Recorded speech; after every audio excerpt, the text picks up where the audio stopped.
Welcome to Pakistani real reaction. तो कैसे हैं आप सब? उम्मीद है आप सब बढ़िया होंगे, मजे में होंगे और खुश भी होंगे। मेरा नाम है मुदस्सिर, मैं हूं मुबश्शिर। सो गाइस, आज की वीडियो आज बहुत ही एक इम्पॉर्टेंट वीडियो है।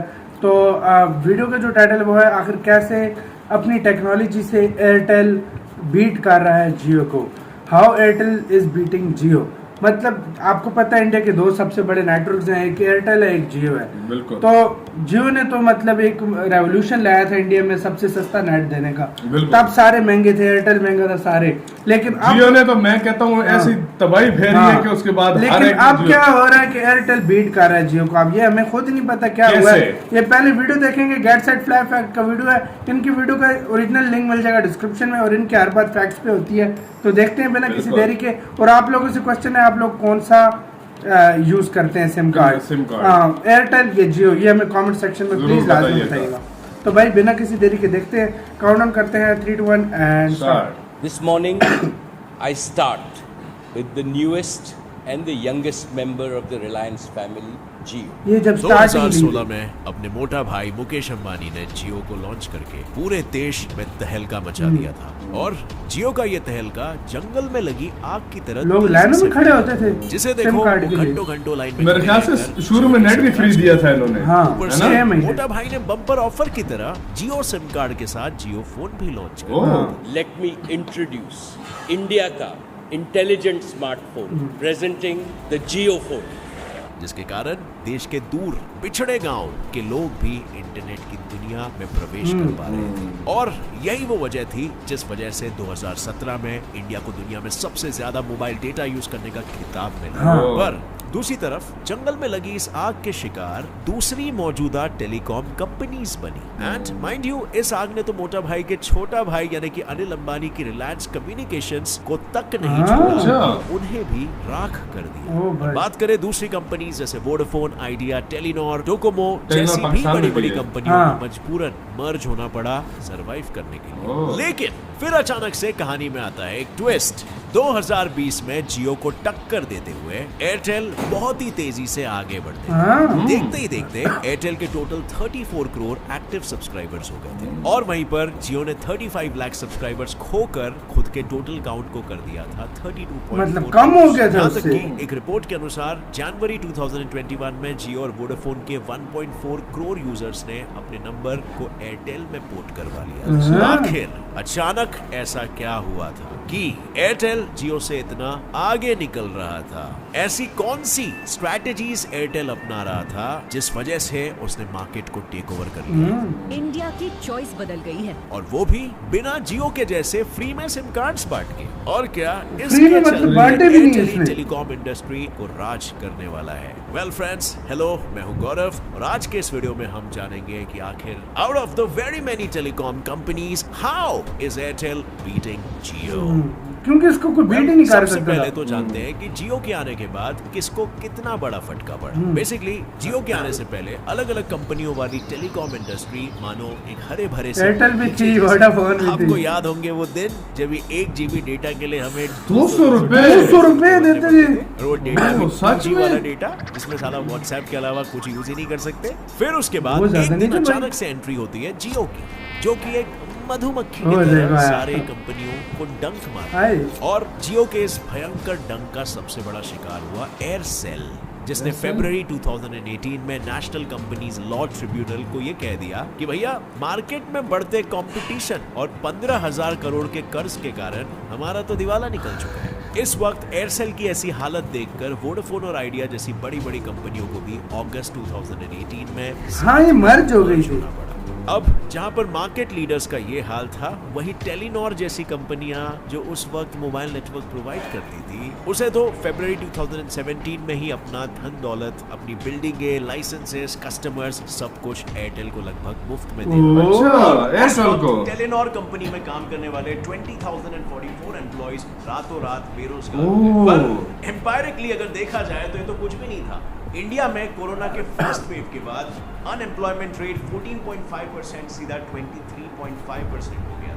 लोग फिर कॉन्स्टेंटली अलग अलग जॉब पोर्टल्स में जॉब के लिए अप्लाई कर रहे थे, जहां से या तो जॉब के लिए कोई रिप्लाई नहीं आ रहा था या फिर अगर इंटरव्यू शेड्यूल भी हो रहा था तो महीनों बाद। कुछ लोग इंटरव्यू देते और यूं ही रिजेक्ट हो जाते थे और उन्हें कोई प्रॉपर फीडबैक भी नहीं मिलता जिसपे वो इंप्रूव कर सके। How frustrating is that? मतलब क्या आपको नहीं लगता कि आपको पता चलना मतलब चाहिए जियो कि फुल हावी हो गया था अगर इंडिया में। reject हुए हो, तो आखिर क्यों हुए हो, ताकि आप उस पे इंप्रूव कर सकें। इसका मतलब इस पैंडेमिक ने हमें साफ साफ ये दिखा दिया था कि हमारे सिस्टम को अपग्रेडेशन की जरूरत थी। कोई ऐसा सिस्टम आना चाहिए जिसमें हम जैसे इंटरव्यू शेड्यूल करें वैसे ही तुरंत इंटरव्यू शेड्यूल हो जाए, और इवन अगर हमें उस कंपनी के फाउंडर या सीईओ से बात करनी हो डायरेक्टली उस कंपनी के बारे में और इन्फॉर्मेशन जानने के लिए, तो कम्युनिकेशन अभी एयरटेल काफी लोग यूज करते हैं सभी एप्लीकेंट्स के।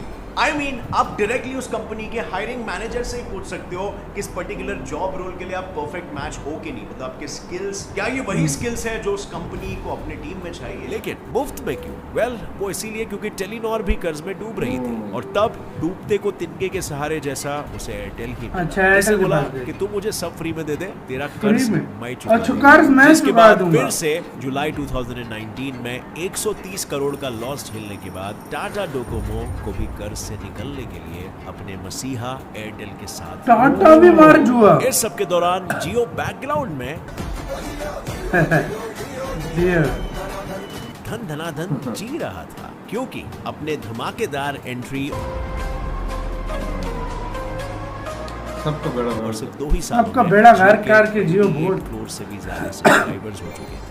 और वोडाफोन और आइडिया के मर्ज होने के बावजूद हालात बद से बदतर हो रही थी, और फिर भी इन कंपनियों को बहुत पूरे तेजी से आगे गया। 50,922 करोड़ रुपयों का नुकसान हुआ था। और एयरटेल को भी 2 कंपनियों के साथ मर्ज होने के बावजूद 2019 में 23,000 करोड़ का फटका ओ लगा। भाई। लेकिन अगर 2019 में ही एयरटेल इतने लॉस में था तो सिर्फ 2 सालों से भी कम समय में आखिर ऐसा क्या वही ना भाई। कि आज वो जियो को बीट कर रहा है।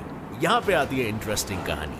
सबसे पहले तो एयरटेल ने प्रोडक्ट सर्विस इकोसिस्टम को अडॉप्ट किया। अब अगर आप ध्यान से ऑब्जर्व करोगे तो यू विल नोटिस कि जियो और एयरटेल सिर्फ टेलीकॉम कंपनी ही नहीं है, बल्कि ये एक पूरा अंडर कंस्ट्रक्शन डिजिटल इकोसिस्टम है जो आपके लाइफ के कुछ बहुत ही महत्वपूर्ण पहलुओं में अपने प्रोडक्ट्स प्लेस करना चाहते हैं, और उनके स्ट्रैटेजी को कहते हैं प्रोडक्ट सर्विस इकोसिस्टम, जिसके नायक और कोई नहीं बल्कि अपने स्टीव जॉब्स ही थे, जिन गुरुजी का कहना यह था कि बालकों, अपने प्रोडक्ट को कस्टमर की लाइफस्टाइल में इतनी आसानी और छुपके से प्लेस करो कि उन्हें आदत लग जाए और उन्हें ये पता अब भी ना एप्पल चले कितना और घुस बाद में गया। वो आदत छोड़ना उनके लिए मुश्किल ही नहीं नामुमकिन हो जाए। अब पहले तो ये जान लेते हैं कि आखिर ये काम कैसे करता है। वेल, बेसिकली स्ट्रैटेजी में 3 मेन एलिमेंट्स होते हैं: एंट्री लेवल प्रोडक्ट, रिटेनर्स और अपसेल्स। और ये काम कुछ इस तरह से करता है कि समझो आप एक जियो सिम कार्ड खरीदते हो, ये हो गया आपका एंट्री लेवल प्रोडक्ट। लेकिन इस एंट्री लेवल प्रोडक्ट में आपको सिर्फ इंटरनेट कॉलिंग एंड टेक्सटिंग की सुविधाएं नहीं, बल्कि जियो टीवी, जियो म्यूजिक, काफी जियो चीजें सिनेमा मिलेगी। वगैरह भी मिलेगा, जो हो गया अपना दूसरा एलिमेंट, रिटेनर्स। अब भैया, आप तो जियो की सर्विस से एकदम ही खुश होके घर ले आते हो जियो का ब्रॉडबैंड कनेक्शन, ब्रॉडबैंड भी है। ब्रॉडबैंड भी है। लेकिन इस वाईफाई के साथ भी आपको जियो मार्केट के कंपैरेटिवली बहुत ही सस्ते दाम में एक सेटअप बॉक्स भी लगा के दे देगा। और अगर आज आप MI टीवी खरीदते हो तो उसके साथ भी आपको जियो का कनेक्शन मिलेगा, वो भी मुफ्त में। आप ऑलरेडी खुश हो कि जियो इतना सस्ता आनी मस्ता हाँ। सर्विस दे रहा है, और क्या इसीलिए चाहिए, आपने हाँ? उसके दूसरे प्रोडक्ट्स खरीदे, which becomes the third element, upsells. और ये सब करके जियो ने बहुत ही आसानी से आपकी लाइफ में एंट्री अपने मारी प्रोडक्ट्स है। को प्लेस कर दिया, अपना इकोसिस्टम क्रिएट कर दिया। पर अपना एयरटेल भी कुछ पीछे नहीं है, वो भी बहुत पहले से ही इस खेल का खिलाड़ी रहा है। यानी एयरटेल पहले से ही सिर्फ टेलीकॉम इंडस्ट्री में नहीं, बल्कि 2016-17 में DTH इंडस्ट्री में 20 to 25% मार्केट शेयर के साथ टाटा स्काई को भी टक्कर दे रहा ओह। था। लेकिन प्रॉब्लम तभी ये थी कि उस वक्त एयरटेल सर्विस तो अच्छी प्रोवाइड करता था, पर वो जियो की तरह ऑफर्स या फ्री सर्विसेज नहीं दे रहा था। पर जैसे ही जियो कंपटीशन में उतरा, एयरटेल ने भी तुरंत फ्री ऑफर्स वगैरह इंट्रोड्यूस कर दिए, और इसीलिए आज की तारीख में एयरटेल वो सारी बेनिफिशियल सर्विसेज और ऑफर्स प्रोवाइड करता है जो जियो करता है। प्लस एयरटेल ने नेटफ्लिक्स, Amazon प्राइम, Hulu जैसे OTT प्लेटफॉर्म्स के पोटेंशियल को भी रिकॉग्नाइज कर लिया था, जिस वजह से उनके साथ उनके साथ भी ऑफर दे रहा है। अपने कस्टमर्स को रिचार्ज के साथ साथ Amazon प्राइम, हॉटस्टार वाह, और डिज्नी तो क्या चाहिए बंदे को? OTT प्लेटफॉर्म्स के सब्सक्रिप्शन प्लान्स बिल्कुल देता है। सो फ्रेंड्स, सबसे यहाँ पहली पे चीज फायदा एयरटेल ले की गया एयरटेल। वो थी खुद का इकोसिस्टम क्रिएट करना। Now for the next step, Airtel broke into Jio's ecosystem. और ये उसने कैसे किया मैं बताता हूँ। वेल 2017 में ही एयरटेल ने अपने ब्रॉडबैंड कनेक्शन की नींव रख ली थी और तब पूरे इंडिया में लगभग 21 लाख घरों में एयरटेल का कनेक्शन था। लेकिन फिर 2020 के लॉकडाउन ने एयरटेल की काया ही पलट के रख दी। अब जैसे कि आप सब जानते हैं, लॉकडाउन में सब घर बैठे या तो काम कर रहे थे या सोते सोते ऑनलाइन क्लासेस अटेंड कर रहे थे या फिर मनी हाइस्ट देख रहे थे। और ये सब कुछ करने के लिए हर किसी को हाई स्पीड वाईफाई चाहिए था और ये नीड जनरेट होते हुए एयरटेल ने देख ली। तब एयरटेल ने बिना वक्त गवाए हर छोटे शहर गांव के लोकल केबल ऑपरेटर्स के साथ पार्टनरशिप करके उनको सब जगह केबल लाइंस लगाने के क्या दिमाग लगाया यार इसने, स्पीड दी है इसने। छोटे शहरों और गांव में वाईफाई की हर जगह पे लोगों ने फुल लुफ्त उठाया और एयरटेल का सितारा चमक हर जगह वाईफाई आ गया। उन्होंने अपनी खुशी दिखाने के लिए वाईफाई के साथ Airtel extreme DTH setup box भी जिसमें कस्टमर्स को 1 मंथ का डीटीएच HD पैक फ्री में मिलता, जिसके अंदर उनको prime video plus Disney plus Hotstar plus Wynk music सब यार कितनी ऑफर है इधर तो कुछ है ही नहीं। अपने प्रोडक्ट्स उन घरों में भी प्लेस कर दिए थे जहां इधर 500-600 रुपए दो खाली पैकेज के लिए। एयरटेल ने जियो के ही इकोसिस्टम को ब्रेक करके उसका बेला चाओ। और अगर हम स्टैट्स देखें तो सितंबर 2020 में इंडिया में टोटल 90 लाख नए ब्रॉडबैंड यूजर्स बने थे, जिसमें से 17 लाख जियो के थे और बाकी पूरे के पूरे 70 लाख यूजर्स। इतनी स्पीड मारी यार इसने। For a final step, Airtel बोला आओ मर्ज कर लेते हैं। जियो के आने के बाद एयरटेल तो सीधे शॉपिंग स्प्री पे ही चला गया था। वो दूसरे टेलीकॉम कंपनियों को ऐसे खरीद रहा था मानो जैसे वो बाजार में बिकने वाले आलू होते हैं ना वैसे। सबसे पहले तो 2016 में एयरटेल ने वीडियोकॉन टेलीकम्युनिकेशंस को खरीदा और फिर 2017 में उसने टेलीनॉर और टाटा डोकोमो को खरीदा। लेकिन अब सवाल तो ये है कि आखिर क्यों? वेल, इससे उनको 2 मेजर बेनिफिट्स मिले। एक तो उनको और ज्यादा स्पेक्ट्रम मिला और दूसरा ये कि जियो इन कंपनियों को खरीद के एयरटेल को कॉर्नर कर दे उससे पहले एयरटेल ने ही इन्हें एक्वायर कर लिया। अब अगर भाई ऐसे चलती है मतलब नहीं पता तो मैं बताता हूँ। बेसिकली स्पेक्ट्रम का मतलब होता है रेडियो वेव्स, जिसका इस्तेमाल रेडियो एफएम से लेकर वाईफाई और कॉलिंग सब के लिए किया जाता है और हर देश की मुख्तलिफ जगहों पे होती है ना। रेडियो वेव्स को कंट्रोल करती है, यानी वो नीलामी रख के डिसाइड करती है कि किस कंपनी को कितने रेडियो वेव्स मिलने चाहिए। पर ज्यादा या कम रेडियो वेव्स या स्पेक्ट्रम से होता क्या है? वेल, जिस कंपनी के पास जितना ज्यादा स्पेक्ट्रम है उसका नेटवर्क उतना ही ज्यादा स्ट्रॉन्ग और फास्ट होता है। एक तरीके से आप इसे जितने मतलब स्पेक्ट्रम है उतना ज्यादा यानी जब एयरटेल ने इन कंपनियों को एक्वायर किया तब एयरटेल को इनके स्पेक्ट्रम, इनका बैंडविड्थ मिल गया, जिसके कारण एयरटेल के नेटवर्क की स्पीड 3 कंपनियों को स्पीड चाहिए हम जैसे लोगों को। फाइनली एक आखिरी चीज जिसका एयरटेल के सक्सेस में सबसे बड़ा हाथ हो सकता है वो था जियो के प्लान्स में आने वाले चेंजेस। अगर आपके पास जियो का सिम है तो मुझे बताइए आपने वो क्यों खरीदा था? ऑब्वियसली स्टार्टिंग में जो वो फ्री डेटा और कॉलिंग दे रहा था उसके लिए, पर आई एम श्योर आपका भी मेरी तरह पप्पू कट गया रहेगा क्योंकि यही फ्री सर्विस के लिए उन्होंने बाद में चार्ज करना शुरू कर दिया। लेकिन फिर भी हम इसका इस्तेमाल करते रहे। क्यों? क्योंकि ये तो भी दूसरे कंपनियों के कंपैरिजन में बहुत सस्ता था और सर्विस भी अच्छी थी। पर फिर धीरे धीरे जैसे प्लान्स की कीमत बढ़ी, सर्विसेज कम होती गई, अनलिमिटेड डेटा से सीधा 1.5 GB डेटा हो गया, फ्री कॉलिंग से लिमिटेड कॉलिंग हो गई और यहाँ तक कि फ्री मैसेजिंग पर भी पाबंदी लगा दी गई। चलो यहाँ तक तो सब कुछ ठीक था, लेकिन फिर भी लोग जियो के खराब नेटवर्क की शिकायत करने लगे और अपना सिम कार्ड पोर्ट करवाने लगे। किसमें? एयरटेल। यहाँ पर एयरटेल दिन ब दिन अपने प्लान्स की कीमत कम कर रहा था और बेहतर नेटवर्क और सर्विस प्रोवाइड कर रहा था। इसीलिए तो फरवरी 2021 में जिन 1.16 करोड़ लोगों ने अपने सिम कार्ड को पोर्ट करवाया था उनमें से ज्यादातर लोगों ने जियो और वोडाफोन आइडिया से एयरटेल में ही पोर्ट करवाया।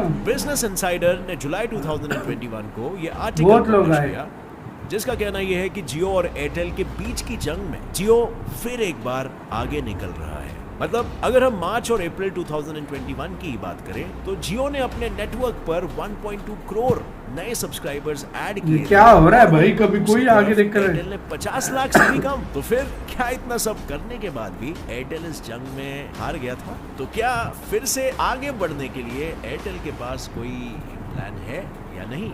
वेल फिलहाल तो दो प्लान्स हैं। नंबर 1 बेहतर नेटवर्क। मई 2021 में भारतीय एयरटेल द्वारा ओन्ड कंपनी OneWeb ने 36 नए लो अर्थ ऑर्बिट सैटेलाइट्स को लॉन्च किया। ये लॉन्च बेसिकली उनके 5 to 50 प्रोग्राम का हिस्सा था और इस प्रोग्राम का मकसद है मई 2022 तक इंडिया में full satellite broadband service. Satellite वाला 36 सैटेलाइट्स के बाद स्पेस में उनके टोटल सैटेलाइट्स का नंबर बढ़ के 200। भाई क्या कर रहा है Airtel? Number 2 5G in India. जनवरी 2021 में एयरटेल हैदराबाद में 5G नेटवर्क को पब्लिकली डिस्प्ले करके भारत में 5G लाने वाली पहली टेलीकॉम इंडस्ट्री बनी।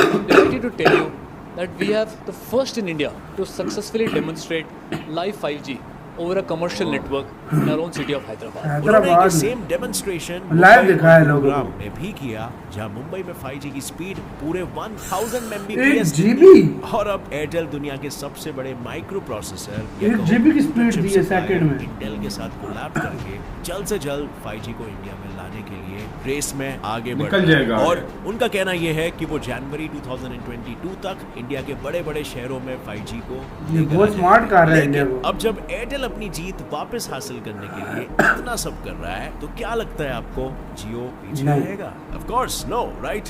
Cut throat competition. पर यार सच में एयरटेल और जियो के बीच की ये जंग दिन ब दिन इंटरेस्टिंग होती जा रही है और फायदा तो लोगों का हो रहा है। कि दोनों में से जीतेगा कौन? आपको क्या लगता है कौन होगा विनर और कौन हारेगा? मुझे कमेंट सेक्शन में जरूर इसी बताना। के साथ हुई यार ये वीडियो खत्म। गाइस आप लोगों ने भी कमेंट में बताना है कौन आपका मतलब विनर आपको लगता है। यार और- पर्सनल मेरे जो यार- फ्रेंड्स हैं या जिनसे मेरी बात होती है ना, उन्होंने भी यही बोला था। उन्होंने कहा था कि जियो वाकई में सस्ता है, इसमें कोई शक नहीं है, लेकिन उनके नेटवर्क सिग्नल जो मतलब नेटवर्क थोड़े डाउन हो जाते हैं। डाउन हो जाता है। इस वजह से कहता है हम एयरटेल यूज कर, कहते हैं हर बंदा कहता है दो सिम हमने रखी है, एक एयरटेल की एक एक एयरटेल की। जब ज्यादातर इंडियंस ने तो एयरटेल और जियो दोनों रखी हाँ, हुई है। सच में। तो ज्यादा ही फायदा है दोनों को। फायदा है दोनों और को, यार मतलब दोनों का काम सही पर्सनली नहीं चल मैं रहा है। बताऊं, मुझे जो उसके बाद ना मतलब हार कर जीतने वाला मजा आया ना मुझे एयरटेल का। एयरटेल का मतलब एक तरह से तबाह हो गया था। मतलब यार मतलब एक 50,000 करोड़ एक तरफ से खत्म हो चुका हाँ। था, उसके बावजूद हाँ। भी खत्म होने के बावजूद भी हाँ। Telenor, Vodafone